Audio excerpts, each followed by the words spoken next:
Good afternoon, everyone. Welcome to MediaScope's live Friday lunchtime chat. This week, I'm really pleased to be joined by Nic Blair, founder and CEO of Brus Media, and we're going to be talking today about Australia's mobile media landscape. I'm going to cough now, Nic, just because, that's what we spoke about. Yeah, we can exchange them.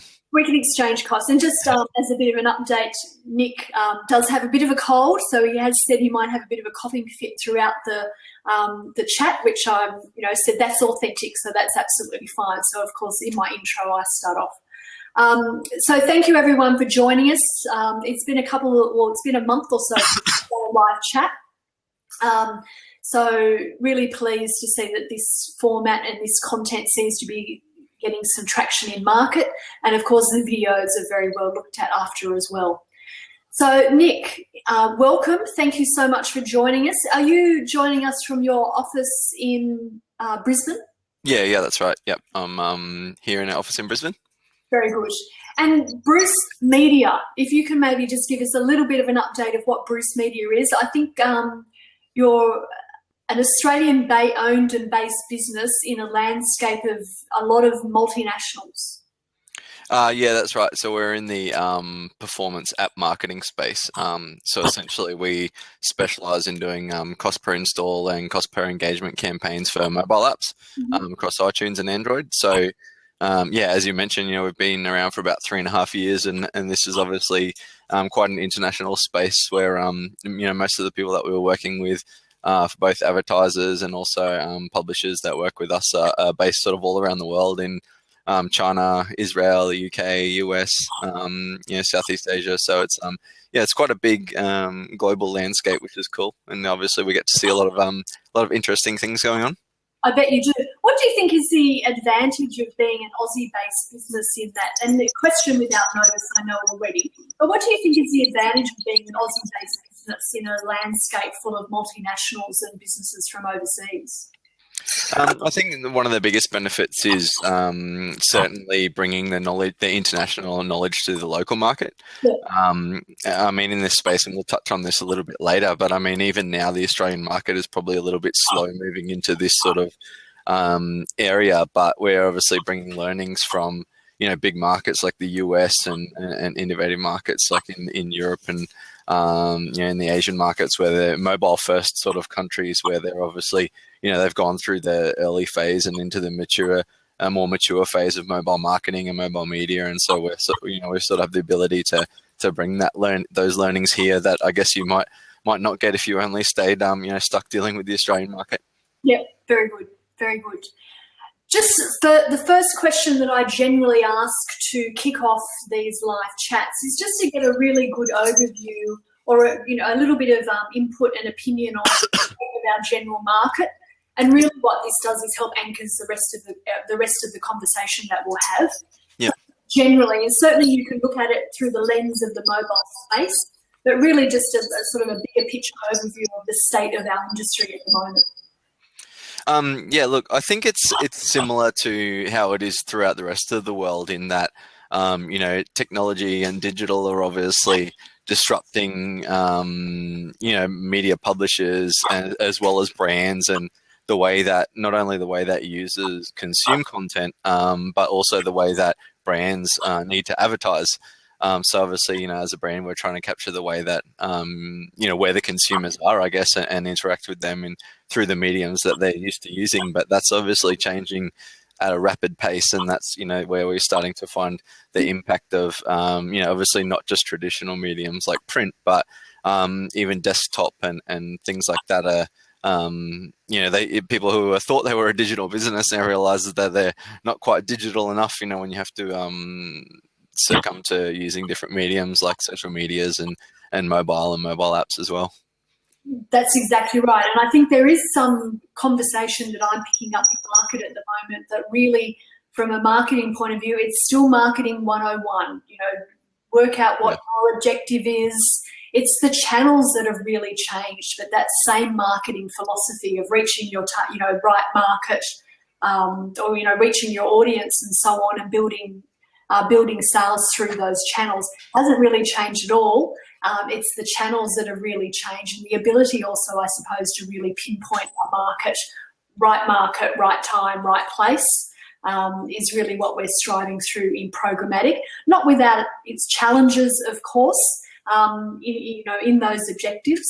But I agree, the channel's enormous, and of course mobile is a big part of that change that we're seeing, and certainly a big part of where, as an industry, we're heading.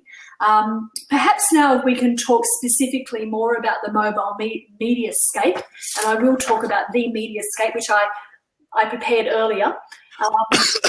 This is the Australian mobile MediaScope, which Chris, from your colleague from Brus Media, helped me put together. Thank you very much, Chris, who's watching us live. And this really outlines the vendors and the players in Australia's mobile media landscape. PDFs are available of this MediaScope if anyone would like one. But perhaps, Nic, we can start with, what's going on in Australia's mobile media landscape. Where are we at? How far have we come? What's ahead? Just give us a sense of that market. Yeah, I think Australia has moved quite slow in this area.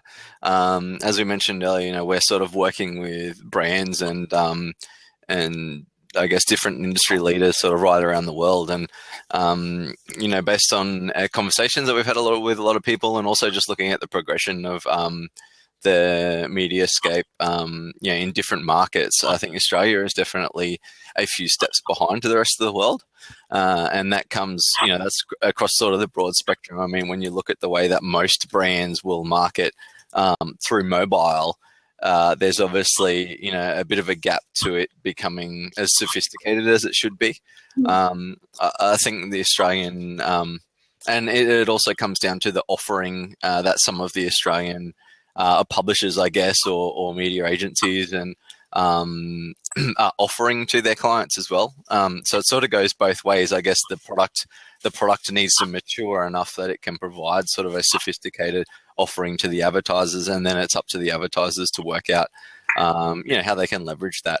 And to touch back on one of the points that you were mentioning earlier, is that I think part of the problem is that people are jumping into something like mobile because they feel like they need to, but they haven't essentially worked out their goals yet, just like they would if it was desktop. And I think that's sort of a little bit of the problem at the moment, is that the brands that are actively pursuing a mobile strategy, don't get me wrong, there's some leaders in the market who are doing an awesome job of it, and they're and that's paying off for them for sure.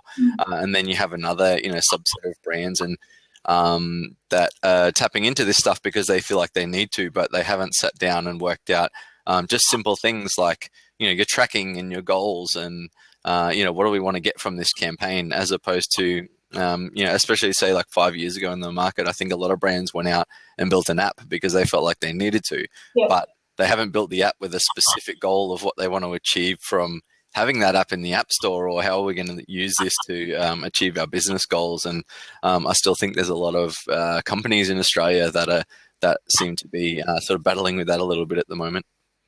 I think that's really interesting, and you're right, perfectly illustrates what we spoke about. It's marketing 101. You have to work out what you want out of it. It's a very different channel, so the implementation is very different.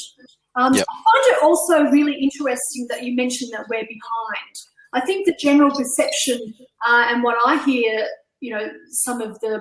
some people speak about, is that Australia is in fact quite ahead. But speaking to people actually on the ground, that doesn't seem to be the case. And you've just mentioned that we're perhaps a little behind the eight ball. Why do you think that is? Is it because of our, we've obviously got skill shortages in this market? Is that part of the reason? There's obviously issues with our connectivity, which I'm the NBN woman. That is part of our issue as well. Why do you think, first of all, that in the market you hear that we're ahead, but actually on at grassroots level we're not? Yeah, I think it goes, well, I'll separate it into brands and consumers, because from a consumer's perspective, I think Australian consumers are quite ahead. So in our space, right, we deal in cost per install, and obviously rates and prices are essentially tied to the supply and demand in different markets. And Australia has one of the highest rates for user acquisition than anywhere in the world. And the reason because of that is because obviously we have a limited supply in the market, but users and consumers here in Australia on mobile are willing to spend, and they spend money and they engage in apps. And so Australia is a very mobile savvy marketplace. But most of the spend coming into Australia and trying to tap into Australian consumers is actually from international marketers. And I'm sort of speaking more specifically in the app space here, but most of the spend and the increase in user acquisition costs is all being driven by international brands that have essentially realized the value of Australian users and how they can tap into this audience here. So from a consumer's perspective, I think we're ahead, yeah, definitely. And our adoption is better than that in a lot of other markets, particularly from a spending perspective on mobile. The issue, I think one of the things that you touched on in there is with skill shortage. And so, and this is specifically speaking from our experience, with the brands that we do working with here in Australia, the guys that we work with are often led by, really savvy digital marketers who have, spent a lot of time already, years working in mobile advertising, whether it, goes to basic mobile web through for search and Facebook and things like that, right through to, uncovering different strategies and solutions for marketing their apps and how they use that to sort of achieve their business goals, or digital marketers and mobile marketers who've come from international brands, who are now based in Australia and have obviously been doing this stuff for a few years. And I think that in the mobile space, it is new to a lot of people, and that's right. It is only a new medium for a lot of them. And so having their savvy mobile marketers and digital marketers who know how to correctly execute good mobile, app marketing campaigns is lacking a bit in the market. And I think it's similar to where search marketing was, for example, 5 or 6 years ago. And I personally think that mobile is in, the exact sort of phase right now as where search marketing was 5 to 6 years ago. And we're going to have, all these marketers coming through in another few years who are starting to become highly skilled in this area. And ultimately that's going to change the landscape, because those are the guys in control of deciding what the mobile strategy is going to be. I think that also touches on two really interesting points to me. In fact, I was saying this to someone earlier today. It's almost like we forget how far we've come in a very relatively short amount of time. I mean, you touched on search then. Yes, I remember when search was, everyone had to do SEO, SEM, and now it's a foundation. But when it really became when it really kind of started to shine bright, everyone ran to it. All of these businesses popped up. Everyone had to, be SEO optimized, had to do their SEM and so on. Now it's very much seen as part of the normal fabric of marketing. Yeah. But there's certainly that shiny object issue where everyone's in perhaps faster than they're ready, or perhaps faster than their knowledge prepares them for. I think it's really interesting that you mentioned that that's what's going on in mobile at the moment. And again, coming back to, we forget how fast things are happening now. We are never going to jump into something and have it down pat perfectly. It's a really interesting point that you bring up, that it is always going to be a process of test and learn, get the skills up, and then it will become a more sort of expected and manageable part of the process. Yeah, and I think that's if you're in digital and you're a digital marketer, especially, or you're a digital business owner, that's the whole process of becoming good at digital, is trialing and testing things. I mean, there's no course or uni learnings that you can go to learn what digital marketing strategies you're going to be using in 2 years' time. There's going to be new mediums pop up, mediums now that don't offer a really complex or good advertising solution. I go and have one in 2 years' time. I think it's just a matter of people dabbling and I guess those, sitting above the marketers in those brands, giving them the freedom to do that as well. But that trialing and testing and trying to get the formula right is something that people are going to have to consistently do in this space. And one thing, we're talking about search, 5 to 6 years ago, but and I think the whole process has sped up now as well. So, what might have been an 8-year journey for search, to sort of reach a certain point, say in mobile, I think that's a 3 to 5 year journey, and everything is going to consistently move faster than it has in the past. And I think that's only going to continue to speed up as time goes on and as users adopt technologies faster. So, I think it's just a matter of people, jumping on board with these things and really nailing it, as soon as they can. That's exactly right. And just as, I've always loved the term perpetual beta, but I've always kind of applied that to a publisher. A publisher is always, their website is always in perpetual beta. When I first started in the internet in the late 90s, you built your site and then you probably sat on that same site for about 5 years until you relaunched the site. Now you're just constantly adding widgets, testing, learning, optimizing. And I suppose, it's the same for a marketer. As a marketer, you are now in perpetual beta. You've always got to be keeping up with what the consumers are adopting. I think it's interesting also, again, putting my NBN hat on because it's never far from me. Australia's mobile connectivity is actually very good from a world standard, which probably does make our consumers or Australian consumers quite ahead of the curve in terms of their adopting mobile platforms. I also want to have a chat with you about Pokemon Go, just because we missed not to talk about that. We'll talk about that a bit later. Some of the challenges in this market, and we've touched on a few, we've touched on skill shortages, we've touched on it being such a fast-moving market, but other challenges that often come up are things like creativity and privacy. Can we maybe have a chat about those? I also want to talk about the good things that are happening in the market. So the challenges and the green shoots for mobile in the market. So, security, to touch on security first, security and privacy, I think, is one of those conversations that's never going to end. There's never a point where I think everyone will say, oh, okay, great, now I feel secure and everything's private. We live in a connected world, and I think that's just sort of a consequence of being engaged in these sort of mediums. Really the only way that you're not going to be at risk of these sorts of things is if you own a Nokia 3210 and you're not connected to the internet. So things like mobile banking, is obviously something that people bring up all the time. And there's all sorts of, antivirus companies, Norton's working on their product to create safe internet banking and things like that. I think it's up to the brands who are using the apps and the tools that are provided to us to obviously manage security. But then it's also up to the consumers to become more aware. This isn't a problem you have on an iPhone, but on an Android, for example, you can go and download apps that aren't part of the Google Play Store.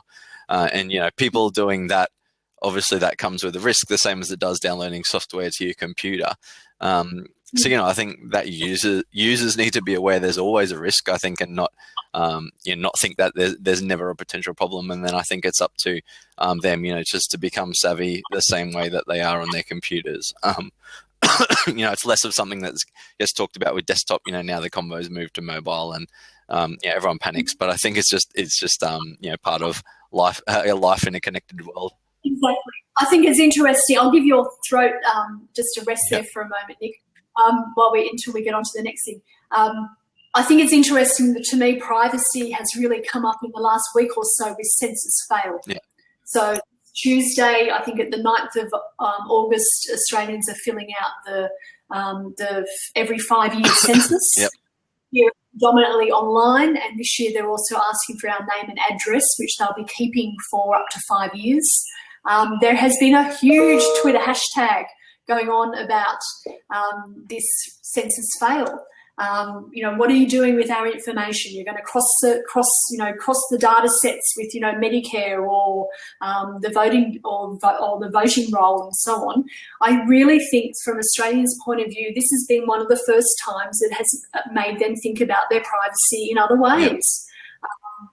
So I think that that's really interesting. We can get on. So yeah, privacy a concern, but very much take on what you say about we have to take personal responsibility for our own information. I think that's a really good point. Yeah. The other thing that we touched on was creativity. That's something that is always brought up in regard to mobile.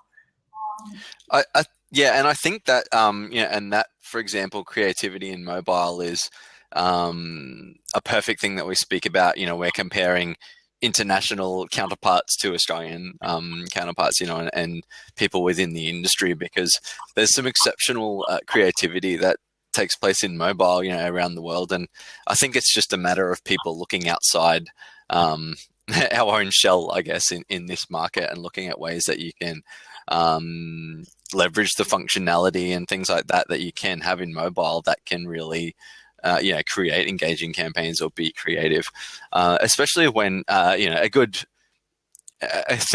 conversation that I see pop up often is mobile web versus using apps. And some brands have decided that, oh no, we only need to build a good mobile website and that's fine. We've got mobile covered.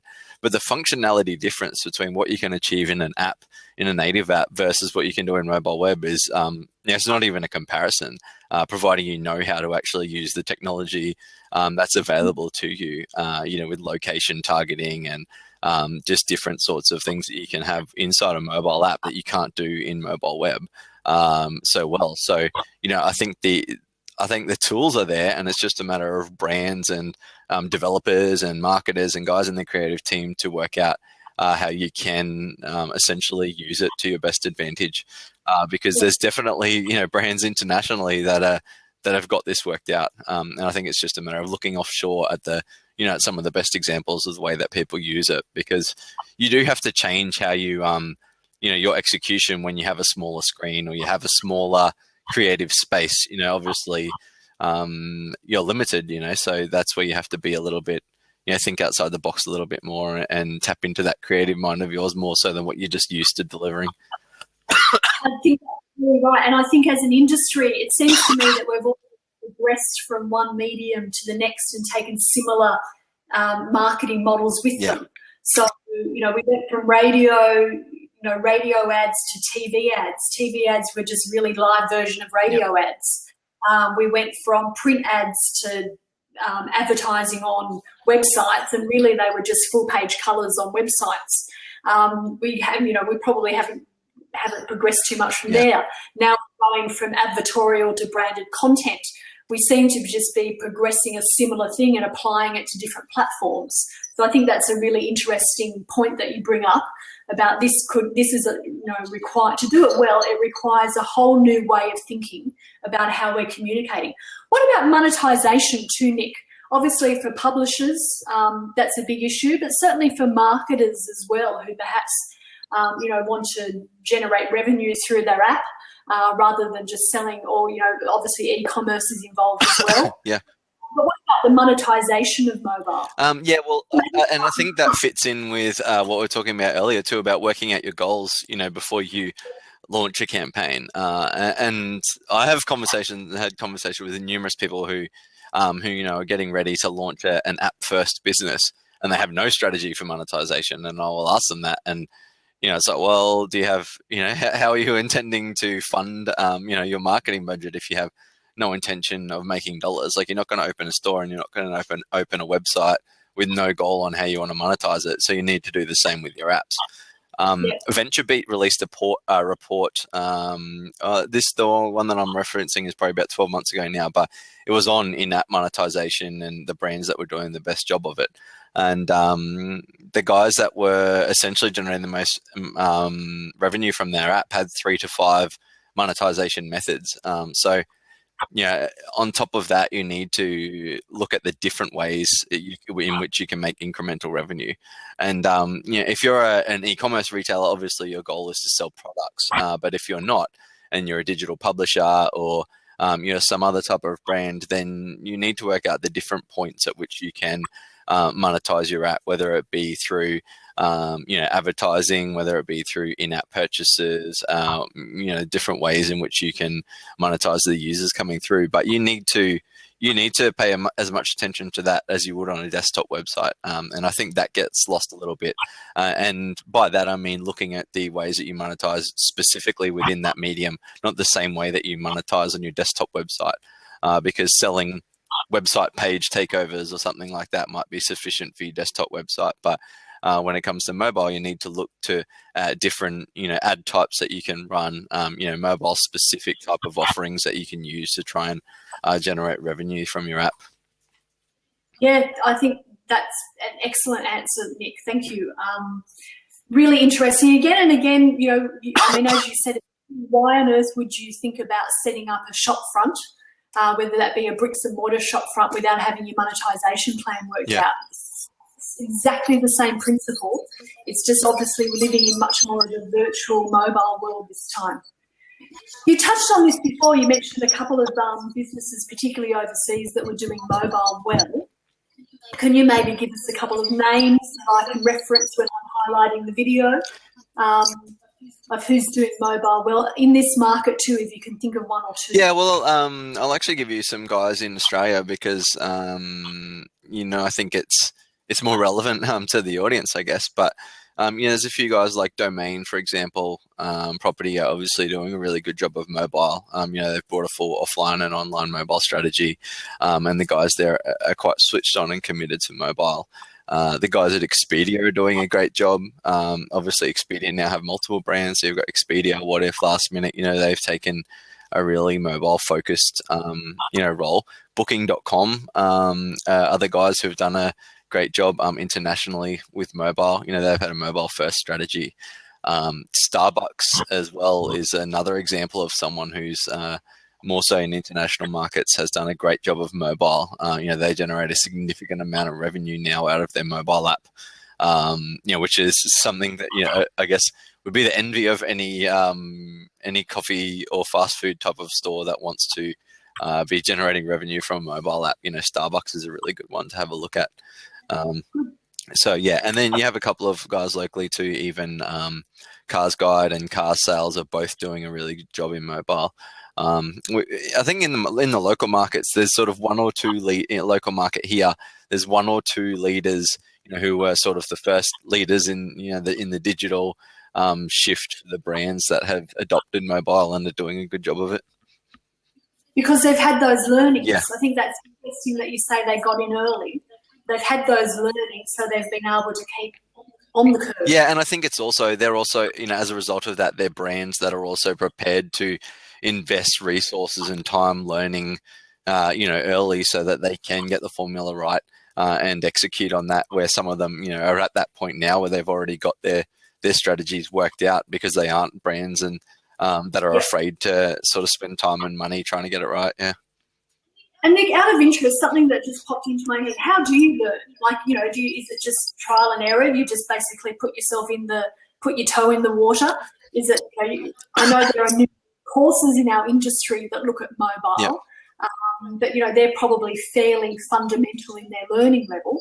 Is it really, just getting in there and having a go? There's not a university course you can necessarily go to. There's not necessarily a course. Of course, you would align yourself to experienced agencies such as yours. Yep, of course. Of course. But really, in this kind of market, is it really, we're all just learning together? Get in there. Yeah, I think it's the same way that, I would approach any type of digital marketing activity. You really do just need to trial and error. I think the only problem is that the only time you run into problems is if you run a trial and you haven't worked out what the goal is before you do it. That happens too often. People go and spend their budget and say, they've taken the right first step to decide that they're going to trial and spend money doing something that they haven't done before. So that shouldn't be frowned upon. But they do need to approach it with working out the goals before they start the test. And I think, any tests that you do, whether you, depending on the results of the test, whether they're good or bad. If you know your goals and whether you achieve them or not, you learn something through the process. And I think that is the most important part of it, and that's how you need to approach it. So even if you get to the end of it, you might spend $5,000 running a test on something, for your brand, and you might not get the outcomes that you've worked. But as long as you've documented that and okay, this didn't work because of X, Y, Z, then you either know what you might want to change to do a second test, or you realize, that medium is not for your brand. So I think as like anything, you just need to set your goals down and give it a try. And I think it really is just a matter of trial and error, because something that works for one brand is also not going to work for another. So even if you do have 5 years worth of experience doing mobile marketing, what worked for one brand might not work for, the next one. And of course, the technology in that 5-year time frame will have changed. Yeah, for sure. Again, we keep coming back to that marketing 101. Yeah. Set your original objective. Yes, the path getting there has now completely changed, but really we're talking 101. So a first step for a marketer, certainly set your objective, work out what you want to do, whether that be e-commerce, a different level of monetization, advertise to an audience. There could be a myriad, I suppose, of objectives that you could apply to that kind of test. Yep. What's sort of the next step in getting involved in putting something in place? So I think, the first thing is obviously to understand your goals. And then the second thing is to understand how you're going to report on them and track them. One thing that we encounter a lot, especially in the app space, is people are sort of in a really immature phase of tracking and understanding what's going on. So, it shouldn't be any different to Google Analytics on a desktop website. But now that we're moving to new mediums, Google Analytics is not the greatest app marketing tracking tool. Using things like Tune and Adjust and Coachava and AppsFlyer, which are mobile app specific tracking solutions. The first step is to get that implemented into your app and get your events and your goals set up. And I think one of the things that brands struggle with is that it takes a bit more development resource than just copying and pasting a code into the header like it does with Google Analytics.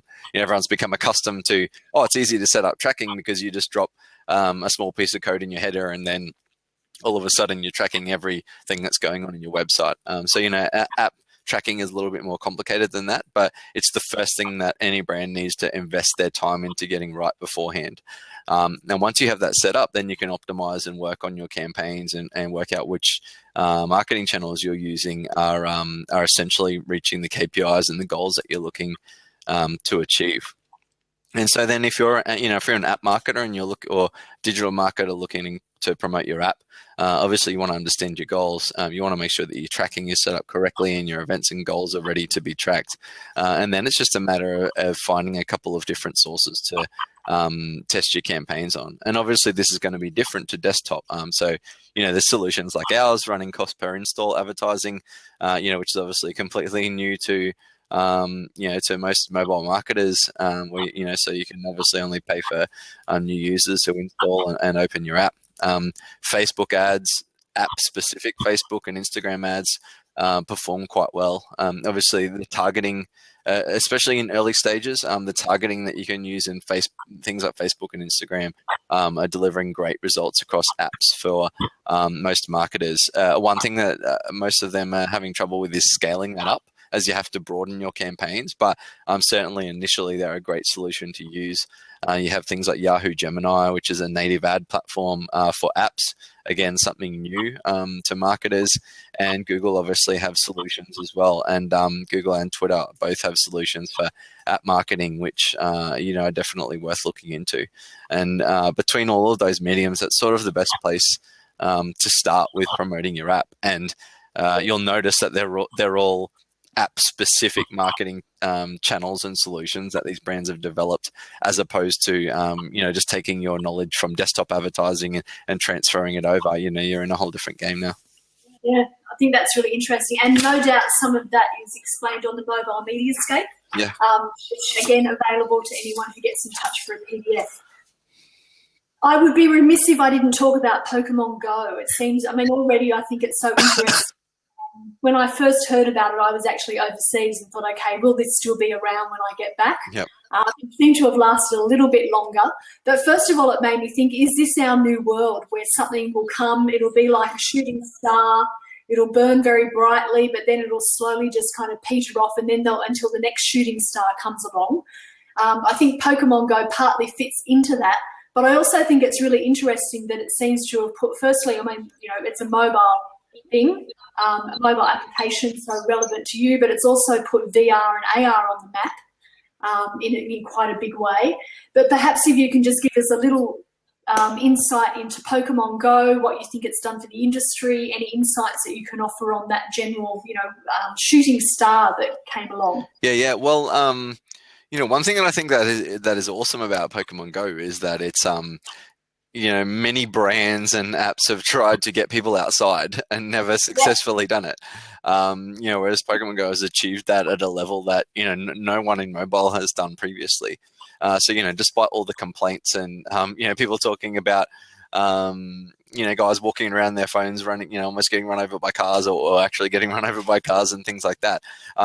It's achieved a level of success of getting people outside and interacting, with their environment, more so than anything else, which is awesome. It's probably the best example we've ever seen of somebody converging, the real worlds and the mobile world, which is great. I think the thing with Pokemon Go, though, that a lot of people forget is that the Pokemon series and Pokemon games have been, massive for years. So you're bringing on, it's an example that's less of a fad, I imagine, than a lot of other mobile apps are going to be, because of the fact that it's already had, such a long history behind the brand. It's not a brand new game or characters that have never been seen before. It's got a legacy behind it. So I think that's something else that's led to the success that it's had. But within the industry, I know of multiple agencies that have now had a client come to them off the back of Pokemon Go and say, we need to do something, in bigger in mobile, and we need to invest into it, and we need to go off and, let's put a brief together for what we can build and try to capitalize on this type of success. So, I think this level of success is great for our industry in mobile, because brands are now, realizing, if they haven't already, the extent to which, success can be achieved in this area. I think the only problem with that is that what I hope brands don't do is run off and go and try and create some kind of app fad themselves, off the back of the success of Pokemon without really thinking about it. And then, their first launch into mobile is to try and create a viral success that is consumers interacting with their brand that they probably don't want to interact with in a mobile, and then deciding, oh no, mobile doesn't work for us. I think hopefully it doesn't. It has its pros and cons, because I hope that it doesn't lead lots of brands into mindlessly trying to build apps and launch them into the market, and then deciding that mobile wasn't for them because it didn't work out. There still needs to be thought that goes into it. I think that's a really interesting point. I mean, you quite often hear a client saying, I want what they had. Yeah. And that's a perfect, Pokemon Go, perhaps a perfect example. I also think you make a great point that Pokemon, has been a long time brand. Yeah. So really what we've seen is a new way that's gone into the market. Who knows, we might see a new, Ninja Turtle or something like that turned into mobile soon. Yeah. Thank you. We'll sign off soon, but as I do at the end of every week, I want to have a talk about what's been on your media week. So anything particular in our market that's caught your eye this week, and anything sort of big on for you next week? Well, we've actually just spent the week in Singapore. So we landed there on Monday and landed back home last night. So the interesting thing for me this week has actually been findings and learnings from the Singapore market. And one thing that I will say from that trip is that in comparison to that market, I think Australian marketers are doing quite a good job. So, that's a market that you would probably think would be quite a few steps ahead of the Australian market. But they, it's probably in about a similar state to where mobile is here at the moment, which is, yeah, which is quite interesting. The surrounding markets like Japan and even Indonesia, we find a sort of trailblazers in the mobile space, whereas in the Singapore market, it's definitely still has a long way to go, like the Australian market does, which is quite interesting. That is interesting. Again, NBN had on. I mean, Singapore has one of the fastest, most connected communities in the world. I think they're actually number one in terms of speed. I would have thought that infrastructure would have given them all kind of advantage to really, become trailblazers in this kind of technology. Yeah, I think there's still, there's probably still, they would still be slightly ahead of us here, but not to the extent that we might think. Which was quite interesting with that trip, that we discovered. It's also obviously a smallish market, and it's the markets around it that are really charging ahead. So more work for Singapore to do. For me this week, a busy week getting back into it. Certainly one of the big topics of the week that's been discussed, and I highlighted this quite heavily on MediaScope's newsletter this morning, was again, the gender diversity issue raises its head in our industry again, with the now ex-chairman of Saatchi making a comment in an article that creative women don't really want to get ahead anyway. That obviously created a huge storm. Cindy Gallop got involved, called him out.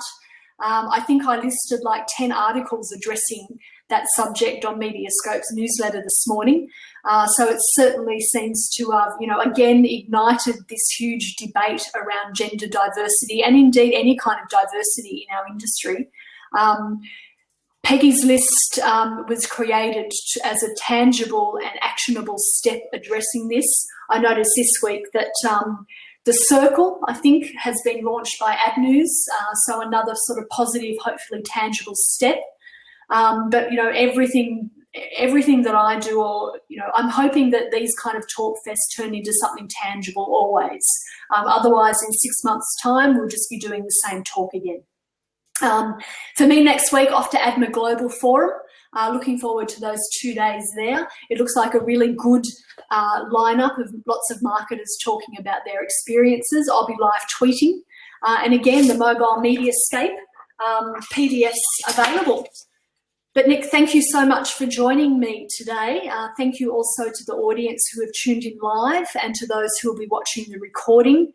Nic, even, you actually did pretty well. There wasn't too much coughing. No, I managed to hold off. I'll go and have the fit now that I've been holding off. Oh dear.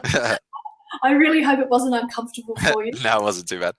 I'd love to get you back actually and maybe talk in more depth one time about some more perhaps case studies. Yep. Who's doing mobile really well. I think that's perhaps an interesting area that MediaScope's audience would benefit from. But right now I'll say thank you to everyone who's watching us live, and please join us next week. I don't know what I'm doing yet next week, but join us anyway. Thank you. Okay.